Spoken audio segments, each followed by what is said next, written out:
DJ आप सभी तमाम श्रद्धालु भक्तगणों का हार्दिक अभिनंदन करता है और करता ही रहेगा। संतोष कुमार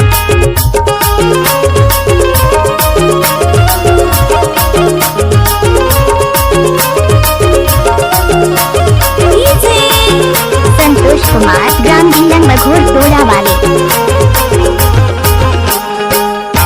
इमली के डार है रे बारा के डार साका चाल रे पारवाने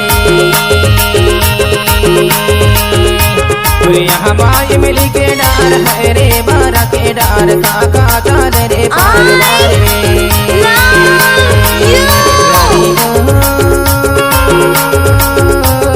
साका चाल रे पारवाने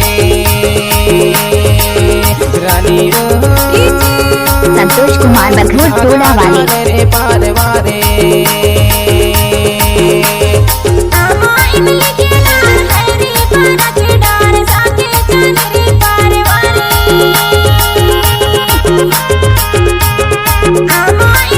संतोष कुमार नाम तो आपने सुना ही होगा।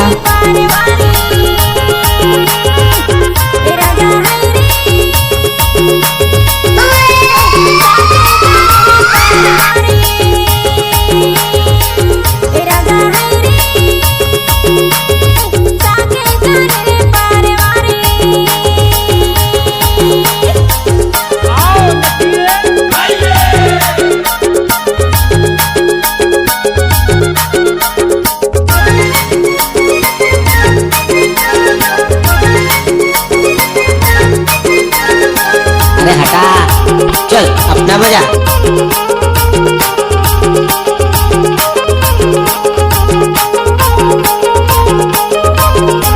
अरे खेरो ला तुमरो दाई ला तुमरो धरती के चनाड़े पखारो।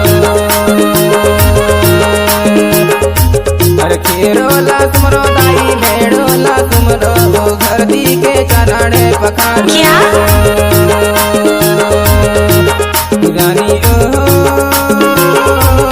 पूजा करो दिन रात आमा इमली के डार है रे बारा के डार साका जब तक सूरज और चांद रहे तब तक डीजे संतोष भाई के नाम रहेगा। यहाँ इमली के डार है रे बारा के डार साका चाल रे पारवारे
पियो दाई गोदी में अच्छा बेटा के नाम चलाए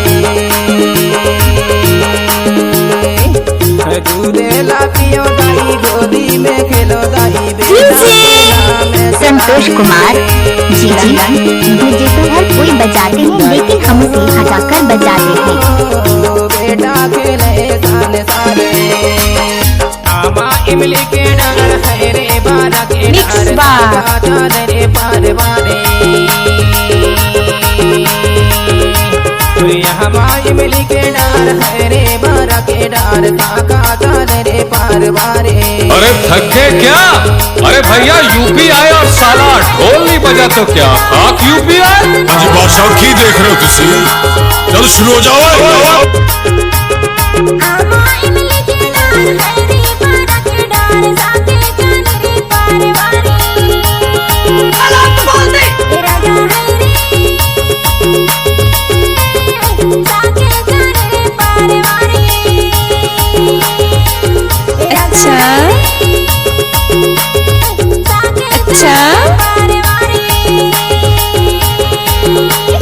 काका चल रे पारवारे। आप सुन रहे हैं डीजे संतोष कुमार